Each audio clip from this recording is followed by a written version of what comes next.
हेर्न नसक्ने भक्तले जनहरूलाई चाहिँ बोकेर लानेर ल्याउने पनि गरिन्छ। यो सुविधा पनि हाम्रो प्रतिभा मुकुमलुङ माङको सेवामा गर्न आउनुहुने सम्पूर्ण भक्तले जनहरूलाई चाहिँ यो सेवा सुविधा दिएको छ।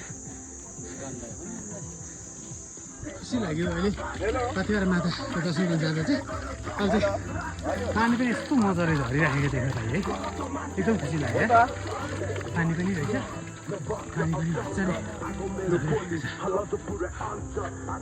अब यहाँदेखि उकालो चाहिँ यसरी जानुपर्छ।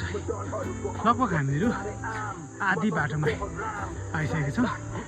लगभग अझै हामीले आधी सफरिङ गर्नुपर्छ। यस्तो पसिना आइरहेछ क्या, कति मजा लागिरहेछ। हेर्नुहोस् कति आनन्द आउँछ क्या। प्राकृतिक सुन्दरता चाख्दै हिँड्न पाइन्छ यहाँनिर चाहिँ। यहाँका विभिन्न बोट बिरुवाहरू छन् यहाँनिर। पछि अझ तपाईँहरू अहिले कार्तिक मङ्सिर छ। कार्तिक मङ्सिरमा यो खालको मौसम पाइन्छ भने वैशाख जेठतिर त अझ यहाँ विभिन्न किसिमका गुराँसहरू फुलेको हेर्न पाउँछौँ। भिन्न मनोरम दृश्यहरू अवलोकन गर्न सक्छौँ। अहिले चाहिँ एकदमै राम्रो मौसम भएको छ।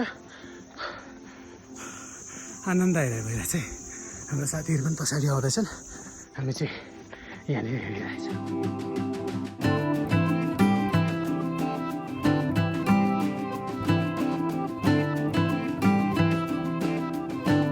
यहाँदेखि चाहिँ हामी तेर्सो लाग्छौँ। अलिकति मास्तिर गएर चाहिँ तेर्सो लाग्नुपर्छ। केही छिन धेरै पछाडि चाहिँ हामीहरू सजिलैसँग चाहिँ माताको चरणमा पुग्नेछौँ।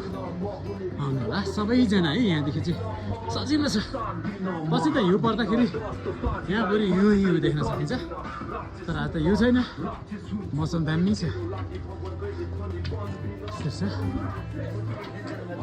अब भगवान्को गीत लाग्यो के हो यो? पाथिभरा गीत चाहिँ लगा न एउटा भगवान्को गीत। जय जय भन्ने